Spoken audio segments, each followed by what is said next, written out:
இந்த மாலை பொழுதை மிகவும் ஒரு பயனுள்ள பொழுதாக மாற்றியிருக்கக்கூடிய இந்த விழா ஏற்பாட்டாளர்கள் அனைவருக்குமே என்னுடைய நன்றியை தெரிவிச்சுக்கிறேன். ஏன்னா திரை விமர்சனம் அப்படிங்கிறது ஒரு பொழுதுபோக்கு படத்தை நம்ம விமர்சிக்கிற ஒரு விஷயம் அப்படிங்கிறத தாண்டி அதில் ஒன்றும் இருக்கிறது இல்லை அப்படிங்கிற நிலை தான் இன்றைக்கி பெரும்பாலும் இருக்குது. பல பேர் இங்கே ரொம்ப ஆதங்கமாக சொன்ன மாதிரி திரைப்படம்னாலே ஒரு அதீத வன்முறை, அதுவும் சமீப காலமாக அது அதிகமாகிட்டு இருக்கு. பொதுவாகவே வயலன்ஸ் இருக்குது, இருந்தாலும் இப்போ சமீப காலமாக ஒரு வன்முறை, போதைப்பொருள், கஞ்சா, இதுதான் பேசிக்கான ஒரு திரைப்படங்களினுடைய ஒரு கல்ச்சருங்கிற மாதிரி மாறிட்டு வருது. பெரிய பெரிய ஹீரோக்கள் படமே வன்முறை தான் அதிகம் இருக்குது. தலை எடுக்கிறது, குடலை அறுக்கிறதுங்கிற மாதிரிலாம் ரொம்ப ஓப்பனாக படத்தை எடுக்கிறாங்க. இப்போ இந்த நிலையில் தான் நம்ம கோழிப்பண்ணை படத்தினுடைய தேவையை பற்றி பார்க்கணும். இந்த மாதிரி ஒரு கதையை இந்த மாதிரியான வணிக சூழலில் எப்படி இயக்குனர் அணுகியிருக்கிறார், எப்படி தயாரிப்பாளர்கிட்ட சொல்லியிருப்பார், தயாரிப்பாளர் எப்படி இதற்கு சம்மதம் தெரிவித்திருப்பார். ஏன்னா அது ஒரு ரொம்ப முக்கியமான விஷயம் இல்லையா? ஒரு பெரிய ஹீரோக்கள்கிட்ட கதை சொல்கிறது, தயாரிப்பாளர்கள்ட்ட கதை சொல்கிறப்பே கமர்ஷியலான மேட்டரை சொல்லி தான் அனுமதி வாங்க முடியும். நான் வாழ்வியலை சொல்கிறேன் சார், இதில் ஒரு மக்கள் உணர்வு இருக்குது சார் அப்படிங்கிறதுலாம் ஓகே, இருந்தாலும் கமர்ஷியலாக என்ன இருக்குது படத்தில் அப்படிங்கிறத எதிர்பார்க்குறாங்க. அப்படியான கமர்ஷியலாக இன்றைக்கி என்னவா மாறி இருக்குன்னா வன்முறை, ஆபாசம், இரட்டை அர்த்தம், ஏதாவது இது 2K கிட்ஸ் கான்செப்டில் இதெல்லாம் தான் சார் வருங்கிற மாதிரியான சொல்லி தான் இப்போ படங்களே தொடர்ச்சியாக வருது. ஏதோ ஒரு உட்டோப்பியன் வேரில் தான் படங்களே எடுக்கிறாங்க. மதுரைக்கோ, தேனிக்கோ, கோவைக்கோ, பொள்ளாச்சிக்கோ படத்தை எடுக்கிறதில்ல. இந்த மாதிரியான ஒரு தருணத்தில் தான் கோழிப்பண்ணை தினேஷ் அப்படிங்கிற இந்த படம் என்னை ரொம்ப முதல்ல ஆச்சரியமாக இருந்துச்சு. இந்த படத்தினுடைய தலைப்பு, இந்த படத்தினுடைய கதை தேர்வு, இயக்குனர் மற்றும் தயாரிப்பாளருடைய அசாத்திய துணிச்சல், இதற்கே நம்ம ஒரு பெரிய பாராட்டுகளை நம்ம தெரிவிச்சுக்கணும். ஏன்னு கேளுங்க, இந்த படத்தினுடைய கதை மாந்தர்கள், கதாபாத்திரங்கள் எல்லோரையும் கவனிச்சிங்கன்னா யாருமே பிரபலம் கிடையாது. எனக்கு தெரிஞ்சு யோகி பாபுவை தவிர்த்து வேறு யாருமே இவங்க இந்த மார்க்கெட்டில் விநியோகர்கள்ட்ட சொல்லிக்கிற மாதிரியான நடிகர்கள் கிடையாது. அனைவருமே புதுமுக நடிகர்கள். ஓப்பனிங் வர வைக்கிறதுக்கு ஒரு நடிகர் முகம் தேவை, குறைஞ்சது ஒரு பிரபல வில்லன் தேவை, இல்லாட்டி பிரபல காமெடியன் தேவை. எதுவுமே இந்த படத்தில் இல்லை. புதுமுகங்களை வச்சுருக்கிறாங்க. ஆனால் படம் நகர நகர முதல்ல நடிக்கிறாரு அப்படிங்கிற இவங்களை இப்போ தான் பார்க்குறோம், இதெல்லாம் புதுமுகம் அப்படிங்கிற எந்த ஃபீலிங்கே இல்லாமல் அவங்க அந்த கதாபாத்திரங்கிற அந்த கான்செப்டுக்குள்ளே நம்மளோட உரையாட ஆரம்பிக்கிறாங்க. அப்படியே போயிடுது. அந்த தங்கச்சி கதாபாத்திரமாக இருக்கட்டும், அந்த காதலி கதாபாத்திரமாக இருக்கட்டும், ரொம்ப அருமை. அதாவது படம் தொடங்குறப்ப இதில் நான் பார்த்த பலர் இதில் புதுமுகமாக தான் இருக்கிறாங்க. ஆனால் நடிப்பில் அவங்கள புதுமுகனே சொல்ல முடியல. உண்மையிலே இந்த முதல் சீனில் அப்பா அந்த பின்னாடி கொல்லைப்புறம் அந்த சவற்று வழியாக ஏறி குதிக்கிறார் அதுக்கப்புறம் அவரை ஒரு உடல்நிலை பாதிக்கப்பட்டவராக ஆண்டிப்பட்டி பஸ் ஸ்டாண்டா பெரியகுளம் பஸ் ஸ்டாண்ட்லேயோ எங்கேயோ பார்க்குறாங்க. அந்த செவரேறி குறிக்கிற அந்த கம்பீரமான மிலிட்ரி மேனுக்கும் அந்த வயோதிகமான அந்த அப்பாவுக்குமே அவ்வளவு மாற்றங்களை பார்க்கலாம். இப்போ அது நல்லா கவனித்து பார்த்தீங்கன்னா, ஒரு சினிமாவில் பழம் தின்று கொட்டை போட்டேன்னு சொல்லுவாங்களே, அந்த மாதிரி நடிகர்கள் பெரும்பாலும் அந்த மாதிரி கதாபாத்திரங்களுக்கு தேர்ந்தெடுப்பாங்க. ஆனால் இந்த நடிகரை நான் முதன்முறையாக பார்க்குறேன். ஆனால் அந்த ரெண்டு சீன் வந்தாலுமே அந்த முதல் சீனுக்கும் இந்த ஒரு சீனுக்கும் வேறு மாதிரி தன்னை மாற்றிருப்பார். எனக்கு ரொம்ப ஆச்சரியமாக இருந்தது எனக்கு. ஏன்னா புதுமுகங்கள் இந்த மாதிரி நம்ம மனசுங்கிறது இயல்பாகவே அடிக்கடி பார்க்குறவங்கள தான் ரசிக்க தோணும். அடிக்கடி நீங்கள் பார்த்துட்டிங்கன்னா உங்களை ஒருத்தருக்கு பிடிச்சிரும். அந்த விதத்தில் தான் நடிகர்கள் யாராக இருந்தாலும் ஒரு 5-6 படம் நடிச்சிட்டா நமக்கு தெரிஞ்ச முகம் ஆயிடுவாங்க. அது தனுஷ் சொல்கிற மாதிரி தான், என்னையெல்லாம் பார்த்தா யாருக்கும் பிடிக்காது, பார்க்க பிடிக்குன்னு. இன்றைக்கி தமிழ்நாட்டில் அவரை நிறைய பேருக்கு பிடிச்சிருச்சு. துளு உதயலமை வந்தப்போ அவரை எல்லாரும் கேலி தான் பண்ணாங்க. இன்றைக்கி தனுஷோட ரேட்டுங்கிறதே வேறு. அது மாதிரி நமக்கு ஒரு புதுமுகத்தை அவ்வளோ சீக்கிரம் ஏற்றுக்கொள்ள முடியாது. நான் ஒரு உதாரணத்துக்கு அந்த அப்பா கேரக்டரை சொல்கிறேன். 2 சீன் அவர் நடித்தாலுமே முதல் காட்சியில் கம்பீரம். ஏன்னா அவர் ஆர்மி மேன். அந்த சவரேறி குதிக்கிறப்ப இருந்த அந்த கெத்து, தண்ணியை போட்டு அப்படி நின்று அந்த புலம்புற அந்த தோரணை, அடுத்து இருக்கக்கூடிய அந்த வயோதிகத்தில் இருக்கக்கூடிய தளர்வு, அவ்வளோ அழகாக நடிச்சிருந்தார். அதற்கு பிறகு பார்த்தீங்கன்னா கதாநாயகன். நான் ஜீவா டுடேயில் ஜீவா சினிமாவில் சுபேர்கிட்ட அதை பேட்டி எடுத்தப்போ அவர் அப்போ பார்த்துட்டார். நான் அப்போ படம் பார்க்கல. எப்படிங்க ஹீரோலாம் எப்படிங்கன்னா, ஹீரோ இயல்பாக நடிச்சிருக்காருன்னு அப்போ கேட்டேன் நான், எப்படி என்ட்ரி எப்படி இருக்குது, மாசாக இருக்கா, டிடிஎஸ் சவுண்ட்லாம் வருமா ஹீரோ வரும்போது, காலை ஃபஸ்ட்டு காமிக்கிறாங்களா, எப்படின்னு சுபேர் அப்படிலாம் இல்லைங்க, சும்மா ஒரு கோழி இதை எடுத்து இப்படி வெட்டுற மாதிரி காமிக்கிறாங்க அப்படின்னாரு. அப்போ கதாநாயகன் அப்படின்னு அவங்க முடிவு செய்தவுடன் இந்த பையன் ஸ்டார்டிங்கில் பையனுடைய முகத்தை காமிச்சானா கை தட்டுறாங்களோ இல்லையோ, படம் முடிஞ்சு போகிறப்போ ஒரு நல்ல கதாநாயகன் தமிழ் சினிமா கிடச்சிட்டாங்கன்னு கண்டிப்பாக சொல்லுவாங்கன்னு. உண்மையிலேங்க. அப்போ அவர் என்னோட கொஞ்சம் வயது கம்மியாக தான் இருப்பார்னு நினைக்கிறேன். அந்த தம்பி வந்து அவ்வளோ அழகாக ஒரு தேனி மாவட்டத்தில் இருக்கிற ஒரு பையன், அம்மா அப்பா ஒரு மீறி, அது மட்டும் இல்லாமல் அந்த பையனுடைய கதாபாத்திரம் வந்து பெரிய இசங்கள் கிடையாது, கம்யூனிசம் புரட்சி பேசுகிற இயல்பான ஆள் தான். ஆனால் ரொம்ப நேர்மையாக இருக்கிறாரு, உண்மையாக இருக்கிறாரு. அவருக்கு எதுவுமே கிடையாது சாதி சனம் சொந்தன்னு, தனக்கு இருக்கிற உறவுகளில் நேர்மையாக இருக்கிறார், யாரையும் ஏமாத்திடக்கூடாது. அந்த கொள்கையில் அவர் அந்த அளவுக்கு ஒரு கௌரவமாக அதை மெயின்டைன் பண்ணக்கூடிய கேரக்டரு. அவ்வளோ சின்ன வயசில் அவ்வளோ கனமான பாத்திரத்தை அவர் அற்புதமாக பண்ணியிருக்கார். இதுக்கு முன்னாடி அவர் என்ன படத்தில் நடித்தார்னு கூட எனக்கு தெரியாது, இதுதான் புதுமுகம்னு நினைக்கிறேன். அவ்வளோ அழகாக பண்ணியிருக்கார். அதுவும் அந்த அவருடைய ஹேர் ஸ்டைல் பாருங்களேன். ஊர் பக்கம், இந்த மதுரை தேனி பக்கம்லாம் ஒரு 3 வாரத்தில் வெட்ட வேண்டிய முடியை வெட்டாமல் விட்டுருவாங்க. இந்த சைடெலாம் சுறுசுறுலாக இருக்கும் தெரியுமா, ஊர் சைடு. இந்த ஸ்கூலுக்கு முடி வெட்டாமல் பசங்க போயிடுவாங்க, முடி வந்து நிறையா வளர்ந்து சைடில் வளர்ந்து இந்த பக்கம் கொஞ்சம் சுறுசுறும். அதில் பாருங்கள், நம்ம ஹீரோவை பார்க்கும்போது அந்த தோற்றம் வரும். ஏன்னா ஊர் சைடு இப்படி இருப்பாங்க. ஏன்னா அவர் வந்து ஒரு சிக்கன் கடை தான் இது பண்ணுறாரு, ரொம்ப ப்ராப்பராக ஹேர் கட் பண்ணியிருக்கணும்னு அவசியம் கிடையாது. அது ஒரு இயல்பாக ஹேர் கட்டு நல்லா கொஞ்சம். நான் கூட ஒரு 2-3 சீனியாவது அதை மாற்றுவாரான்னு பார்த்தேன், மாற்றலை. ஏன்னா படத்தில் வந்து கதாநாயகன் வந்து ஆஸ்திரேலியா அமெரிக்காவுக்கு போகலையே, டூயிட் சாங் பாட வேண்டிய அவசியம் இல்லை, ஒரு பாட்டுக்காக கெட்டப் மாட்ட வேண்டிய அவசியம் இல்லை. பெரியகுளம், ஆண்டிப்பட்டி, ஜெயமங்கலம், உசிலம்பட்டி பஸ் ஸ்டாண்டை தாண்டல, அப்படி தானே? அவ்வளோதான். உசிலம்பட்டியிலேருந்து ஆண்டிப்பட்டி, தேனி, பெரியகுளம் வரையும் போயிருக்கீங்க. கம்பம் பாடுற கூட தொடரல அவர், அவ்வளோதான். இதுதான் அதுக்குள்ளே தான் வாழ்க்கை. அந்த வாழ்வியலை அவள் அழகாக சொல்லியிருக்காங்க. அதனால் புதுமுகங்களை பாராட்டிய யோகி பாபு இதில் சீனியர் நடிக்கிறது, அவர் ரொம்ப அபாரமாக நடிச்சிருக்கிறாரு. அதில் அந்த யோகி பாபுவை வந்து அவர் புகழ்கிற சீன் அம்மா எல்லாருமே சொன்னாங்க. அதில் ஒரு டயலாக் அற்புதமாக இருந்தீங்க. ஏன்னா ஏன் பெரியப்பா, ஒரு செத்த கோழியை கொடுத்து 2 உயிரை வாழ வச்சே நீ அப்படிங்கிற, ரொம்ப அற்புதமான வசனங்க. ஒரு செத்த கோழியை கொடுத்து 2 உயிரை வாழ வச்சிட்டே நீ, உனக்கு அது செத்த கோழியாக இருக்கலாம், ஆனால் 2 உயிர்களை வாழ வச்சிச்சு அப்படின்னு. அதில் அந்த டைலாக்லாம் ரொம்ப அற்புதமான டைலாக். ஆனால் சுபேர் என்னை பேட்டி எடுக்கும்போது குடும்ப உறவுகள் மறந்து போயிடுச்சு, அதை நினைவுபடுத்துகிற படம்னாரு. ஆனால் நான் படம் பார்த்ததுக்கப்புறம் அப்படி நான் சொல்ல மாட்டேன். இது குடும்ப உறவுகளை கொண்டாடுகிற படம் கிடையாது. அம்மானா வசதி, அப்பானா வசதி, என்ன இருந்தாலும் நம்ம குடும்பம் மாதிரி வருமானு அப்படி சொல்கிற படம் கிடையாது. இது கம்யூனிச சிந்தனையோடு குடும்பங்கிற அமைப்பு, அதுகிட்ட எச்சரிக்கையாக இரு. குடும்பம் தாண்டி உனக்கு ஒரு சமூக உறவு இருக்குது, ஒவ்வொரு மனிதனுக்கும் குடும்பத்தில் ஒன்றும் கிடையாதுன்னு சொல்லக்கூடிய ஒரு கம்யூனிசம் பேசுகிற படம். இது குடும்ப உறவுகளை கொண்டாடுற படம் கிடையாதுங்க. இது நான் கூட ஒரு கிழக்கு சீமையில் இந்த மாதிரி கான்செப்ட்டுங்கிற மாதிரி தான் சுபேர் என்கிட்ட சொன்னார். ஆனால் இது நீங்கள் நினைக்கிற மாதிரி சும்மா அது ஒரு அண்ணன் தங்கச்சி படம், கடைசி காலத்தில் என்ன இருந்தாலும் அம்மா அப்பாவை கூட்டி வந்துட்டான் அப்படி எடுக்காதீங்க.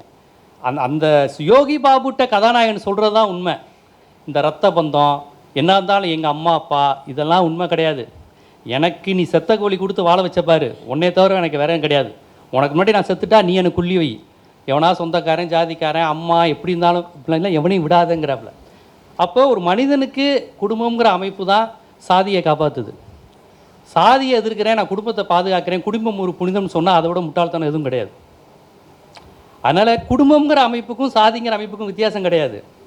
குடும்பங்கிற அமைப்பு தான் ஆணாதிக்கத்தை சொல்லித்தருது, பொம்பளை இப்படி இருக்கணும்னு சொல்லித்தருது, இவங்கெல்லாம் நம்ம ஆளுகன்னு சொல்லித்தருது, புரட்டாசி மாதம் நம்ம ஆளுக கறி சாப்பிடக்கூடாதுன்னு சொல்லித்தருது. இதெல்லாம் யார் சொல்லித்தரா? தெருவிலேருந்து இருக்கிறவங்க சொல்லித்தரா? ஸ்கூல்லையா சொல்லித்தரா?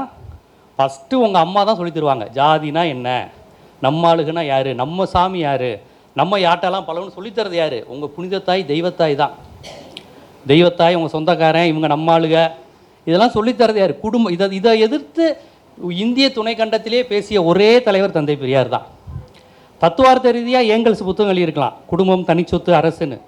ஆனால் இன்னைக்கு அதை ரொம்ப வெளிப்படையாக குடும்பம் திருமணம் இது எல்லாமே ஆண்களுக்கானது, பெண்ணடிமைத்தனமானதுன்னு பேசின ஒரே தலைவர் பெரியார் தான். ஸோ இந்த படத்தில் அந்த அரசியல் இருக்குது. ஆனால் அவர் எதையுமே பரப்புரை செய்யலை படத்தில், அவர் வாழ்வியலை தான் சொல்கிறார். போகிற போக்கில் இந்த அரசியல் எல்லாவற்றையும் ரொம்ப அழகாக அந்த படம் சொல்லியிருக்கு. படத்தில் அழகான ஒரு சாதி மறுப்பு இருக்குது, ஆனால் படம் எங்கும் பிரச்சாரம் கிடையாது. ஒரு டைலாக் தான், கலப்பு கல்யாணம் பண்ணுறது நல்ல விஷயந்தான் அப்படின்னு ஒரு சிவப்பு துண்டு போட்டுட்டு நம்ம தோழர் முத்து பேசிட்டு வருவார் நினைக்கிறேன், ராத்தே முத்து. கலப்பு கல்யாணம் பண்ணுறது நல்ல விஷயந்தான், அவ்வளோதான். அதை தாண்டி இது பிரச்சனை கிடையாது. பொதுவாக சாதிங்கிறதே பணம் இருக்கணுன்னோட சேர்ந்து தான் வரும். உங்களுக்கு சொந்த பந்தம் பணம்லாம் போயிட்டுனாலே உங்களுக்கு பெருசாக சாதிக்காரன் உங்களை உரிமை கொண்டாட மாட்டான். நீங்கள் எந்த அளவுக்கு பணக்காரனாக இருக்கீங்களோ அப்போ தான் சேர்ந்து வருவான். எப்படி இருந்தாலும் நம்மலாம் ஒன்றும் இல்லைப்பா, நீங்கள் அந்த சாமி கும்பிட்றவங்க தானே, எப்போ நீங்கள் போடி நாக்கினூரில் எந்த ஏரியா இப்படிலாம் கேட்பான். நீங்கள் கோயில் வாசலில் பிச்சை எடுத்துகிட்டு வந்தால் நீங்கள் நம்ம ஆளுகளான்னு எவன் கேட்க போகிறான் அவங்கள? தம்பி நீங்கள் உசிலம்பட்டில் என்ன சாமி கும்பிட்றீங்க? தம்பி நீ எனக்கு பங்காளி முறை வேணும் தம்பி, எவன் சொல்ல போகிறான் அவங்கள? நீங்கள் ஒரு பெரிய தொழிலதிபராக இருந்தால் சுற்றி சுற்றி சொல்லுவான். நீங்கள் இப்போ என்ன தம்பி நம்ம கடைசியில் நீங்கள் சொந்தக்காரங்கிறத சொல்லாமல் போயிட்டீங்க அப்படிங்கிற மாதிரி. அதனால் இந்த அமைப்பு சாதி பொருளாதாரம் எல்லாம் ஒன்றுக்கு ஒன்று தொடர்புடையது. சாதி பொருளாதாரம் குடும்ப பெருமை ஆணாதிக்க பெருமை எல்லாமே லிங்க் ஆனது.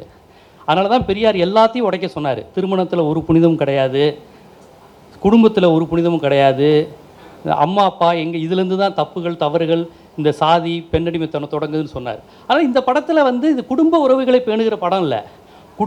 குடும்ப உறவுகளே இல்லைனாலும் உனக்கு இந்த உறவு இருக்குது, உனக்கு இந்த சமூகம் இருக்குது, உன்னை காப்பாற்ற வானம் இருக்குது, பூமி இருக்குது, நதி இருக்குதுன்னு சொல்லக்கூடிய படம். அதில் அந்த வராக நதியை பற்றி சொன்னார்.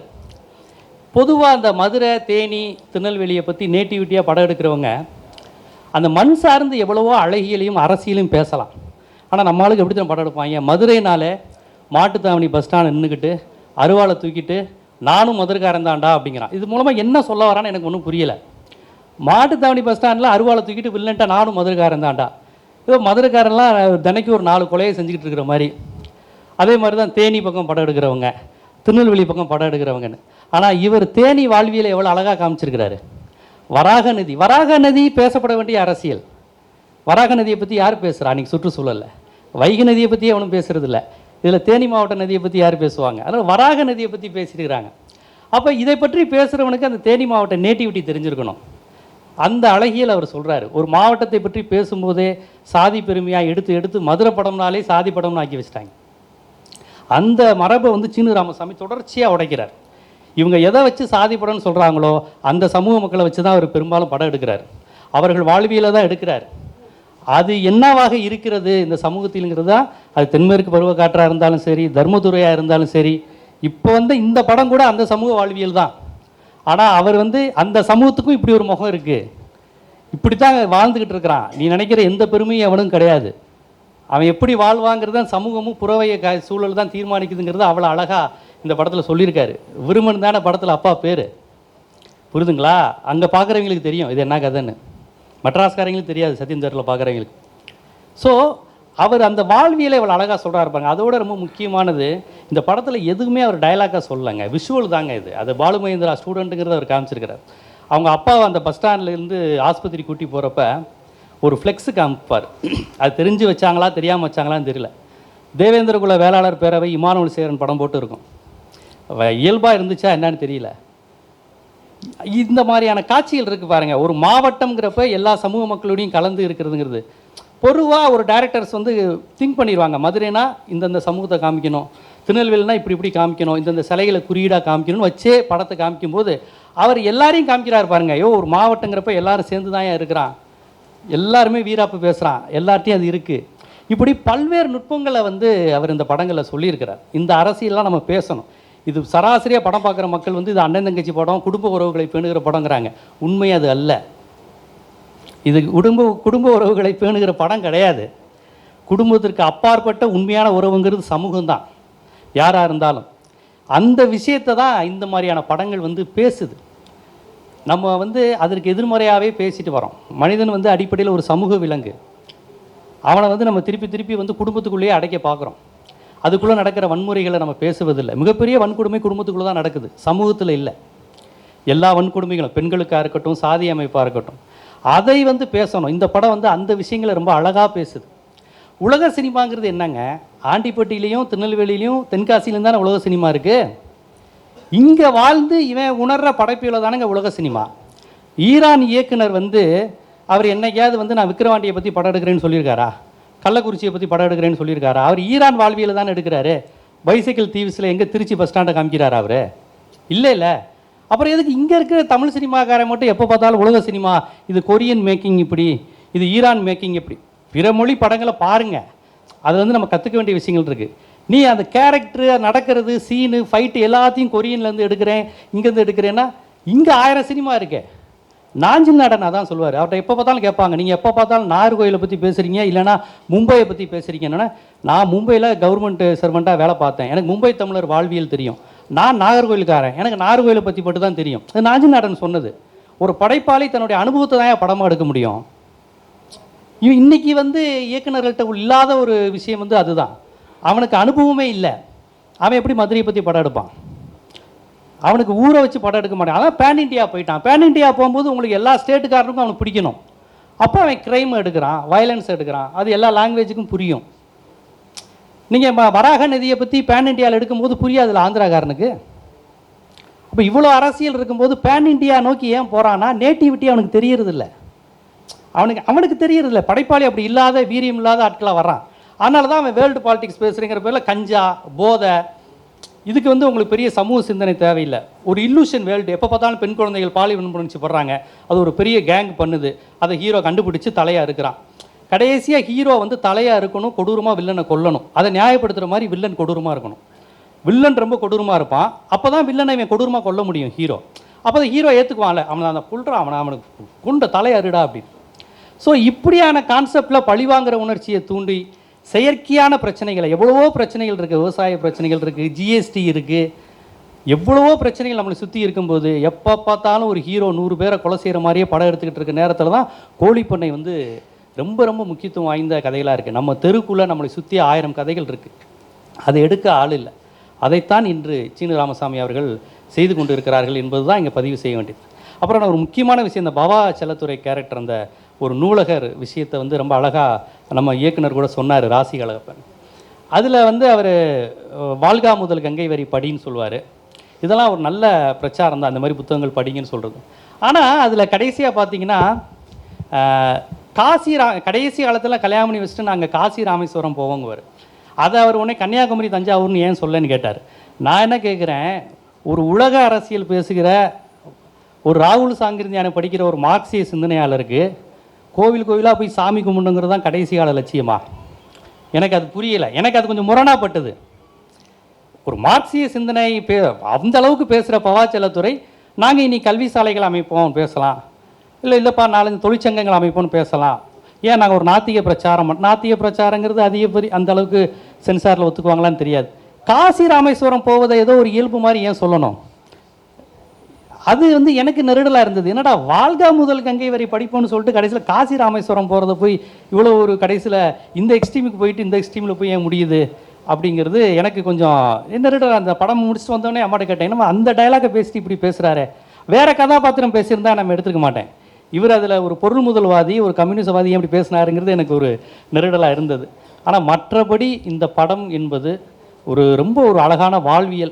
இந்த மாதிரி படங்களை வந்து ஒரு எழுத்தாளரால் தான் எடுக்க முடியும். ஒரு எழுத்தாளர் வாசிப்பாளராக தான் எடுக்க முடியும். ஒரு படம் என்பது மனித மனங்களுக்குள் நடக்கிற போராட்டம். அதில் வெட்டுக்குத்து சண்டைக்கெல்லாம் ஒரே ஒரு ஃபைட் சீன் இருக்குது அந்த படத்தில். அது கூட இயல்பாக அந்த கைலியோடு போட்டு அடித்து தண்ணிக்குள்ளே மோதுற மாதிரி இருக்குமே ஒழிய இந்த சினிமாத்தனமாக இருக்காது. இந்த மாதிரியான படங்கள் அப்படிங்கிறது இன்றைய காலத்தின் தேவையாக இருக்குது. ஏன்னா அந்த 75களில் பார்த்தீங்கன்னா பாரதிராஜா, பாலு மகேந்திரா, மகேந்திரன்னு அந்த வேறு மாதிரி காலகட்டம் வந்தது. ஒரு மாதிரி பூனா ஒரு கேள்விக்குரிய 6லிருந்து 60 வரை ஒரு இன்னும் சொல்லப்போனால் விமன் சென்ட்ரிக் படம். அவள் ஒரு தொடர்கதை, 16 வயது நிலைன்னு ஒரு இயல்பான கதாபாத்திரங்களோட படங்கள் வர ஆரம்பிச்சிச்சு. அது எம்ஜிஆர் ஃபீல்டை விட்டு போகிற சமயம் 75, 77ன்னு அவர் தீவிரமாக கட்சி தொடங்கி நடத்திக்கிட்டு இருக்க சமயத்தில் தமிழ் சினிமா ஹீரோயிசத்துலேருந்து விலகுச்சு. எம்ஜிஆர் விலகிற டயத்தில் ஹீரோயிசத்துலேருந்து விலகி ரஜினி கமல் படங்கள் ரொம்ப நல்லா வந்துக்கிட்டு இருந்தது. அதுக்கப்புறம் ஏவிஎம் முரட்டுக்காலை வந்துச்சு. தமிழ் சினிமா ட்ரெண்டு பயங்கரமான ஒரு ஹீரோயிசத்தை நோக்கி போயிடுச்சு. அதுக்கப்புறம் முரட்டுக்காலை, சகலகலா வல்லவன்னு ரஜினி கமல் 2 பேரும் போட்டி போட்டுக்கிட்டு கமர்ஷியல் உலகத்துக்குள்ளே போயிட்டாங்க. அதுக்கப்புறம் வந்து தமிழ் சினிமா திருப்பி அந்த ட்ரெண்டுக்குள்ளேயே வரலை. ஒரு ஜானி வரலை, ஒரு 3ஆம் பிறை வரலை. பாரதிராஜா அவ்வப்போது அவருடைய ஸ்டைலை கொடுத்துக்கிட்டு இருந்தார். அவரும் அப்பப்போ கொடி பறக்குது அது இதுன்னு போயிட்டார், கொஞ்சம் லைட்டாக மாறினார். இருந்தாலும் அவர் கடைசி வரையும் அவர் ட்ரெண்டில் கரெக்டாக தான் இருந்தார். அப்படி ஒரு மாறிக்கிட்டு இருக்க ட்ரெண்டை இன்றைக்கி சீனு ராமசாமி போன்றவர்கள் மீண்டும் அந்த 75களில் இருந்த மகேந்திரன் காலகட்டம், அந்த உதிரி பூக்கள் காலகட்டத்தை நோக்கி போங்க. ஏன்னா அந்த படங்கள்லாம் வெற்றி படங்கள் தான். நீங்கள் நினைக்கிற மாதிரி அந்த படங்கள்லாம் ஓடாத படங்கள் கிடையாது. இன்றைக்கி வரையும் பேசுகிற படம் தான். ரஜினி 1000 கமர்ஷியல் படம் நடித்தாலும் உங்களுக்கு பிடிச்ச படம் இது வரையும் என்ன படம் கேட்டால் முள்ளு மலர் தான் சொல்கிறாரு ஒழிய போக்கிரி ராஜா, தனிக்காட்டு ராஜா, அதிசய பிறவி தான் எனக்கு ரொம்ப பிடிச்ச படம்லாம் அவர் சொல்லவே இல்லை. கமர்ஷியலாக ஹிட்டு கொடுத்த எந்த படத்தையும் ரஜினி சொல்லலை. இன்றைக்கி வரையும் எனக்கு முள்ளு மலரும் தான் சொல்கிறார். நேற்று வேட்டையன் மியூசிக் ட்ரெய்லரில் கூட முள்ளு மலரத்தை பற்றி தாங்க ரஜினி பேசியிருக்காரு. சமீபத்தை ஹிட்டு கொடுத்த பேட்டை, தர்பார், ஜெயிலர்லாம் பேசலை.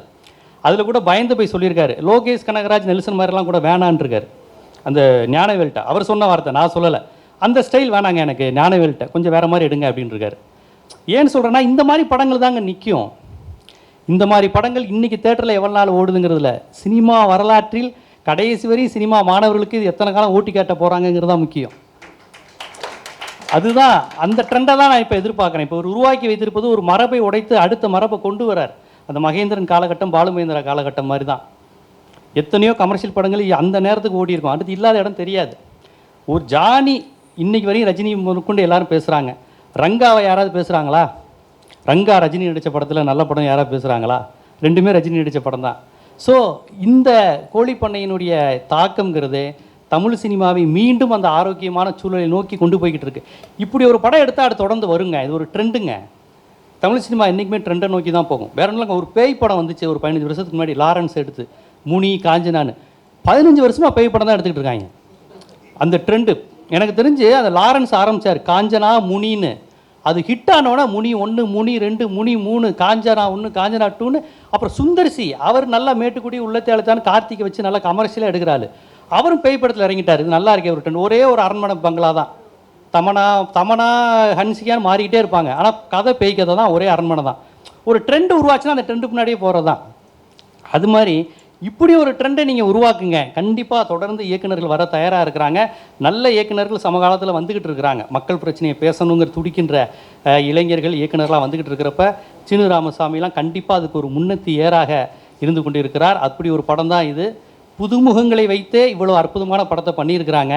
இந்த புதுமுகங்களுக்கும் இனி அடுத்தடுத்து மிகப்பெரிய வாய்ப்பு கிடைக்க போகுது. காரணம், இந்த படம் தமிழ் சமூகத்தில் ஏற்படுத்தி இருக்கக்கூடிய தாக்கம் என்பதை கூறி, இது போன்ற வாய்ப்புகள், இது போன்ற விழாக்கள் அதிகம் நடத்த வேண்டும் என்பதையும் நான் மீண்டும் பதிவு செய்கிறேன். நன்றி.